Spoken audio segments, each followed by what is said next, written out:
গতকাল বড় ধরনের ক্ষয়ক্ষতির শিকার ইসরায়েল আজ ইরানের শক্তিশালী আক্রমণ চালিয়েছে। রাজধানী তেহরানে অন্তত 5টি এলাকায় বড় বিস্ফোরণের খবর পাওয়া গেছে। হামলা হয়েছে রাষ্ট্রীয় রেডিওতেও।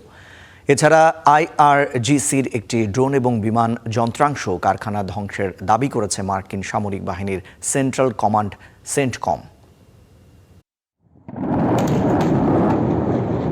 তেহরানের রাতের আকাশে ফের বিশাল বিস্ফোরণ। শুধু রাজধানীতেই অন্তত 5টি এলাকায় বিমান হামলা চালিয়েছে মার্কিন ও ইসরায়েল বাহিনী।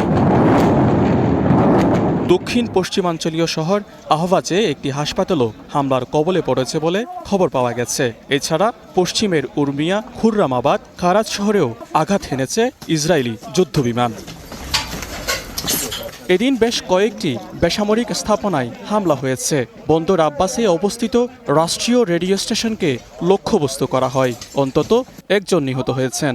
পূর্ব আজারবাইজান প্রদেশের তাবরিজ শহরের এক পার্কে হামলা হয়েছে। প্রাণ হারান বেশ কয়েকজন।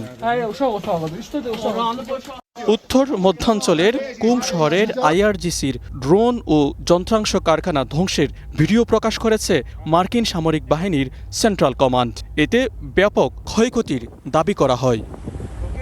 ইরানকে হরমুজ প্রণালী খুলে দেওয়ার জন্য মার্কিন প্রেসিডেন্ট ডোনাল্ড ট্রাম্পের 48 ঘণ্টার আলটিমেটাম শেষের পথে।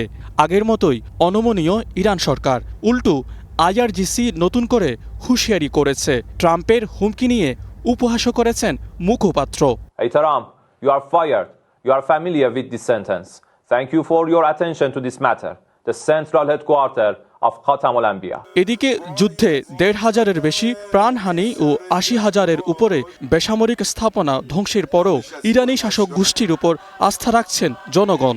গতরাতে তেহরানে সরকারের সমর্থনে মিছিল বের হয়। এ সময় মার্কিন ইসরায়েল বাহিনীকে সমুচিত জবাব দেওয়ার আহ্বান জানান তারা।